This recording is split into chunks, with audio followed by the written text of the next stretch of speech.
কারওয়ান বাজারে চাঁদাবাজি বন্ধে কঠোর অবস্থানের আশ্বাস দিয়েছেন ঢাকা ১২ আসনের জামায়াত ইসলামী থেকে নবনির্বাচিত সংসদ সদস্য সাইফুল আলম মিলন।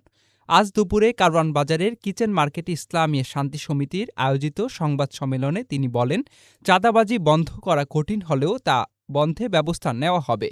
রমজানকে সামনে রেখে দ্রব্যমূল্য নিয়ন্ত্রণ ও ব্যবসায়ীদের হয়রানি বন্ধের দাবিতে আয়োজিত এ সংবাদ সম্মেলনে এমপি ব্যবসায়ীদের নিত্যপণ্যের ছাড় দেওয়ার আহ্বান জানান।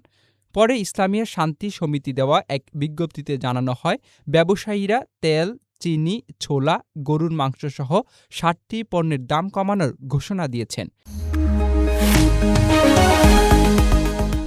আজ থেকেই রমজান মূল্য ধরে এসব পণ্য বিক্রির সিদ্ধান্ত নিয়েছেন ব্যবসায়ীরা। ব্যবসায়ীদের দাবি, কারওয়ান বাজারে চাঁদাবাজি পুরোপুরি বন্ধ হলে পণ্যের দাম আরও কমানো সম্ভব হবে।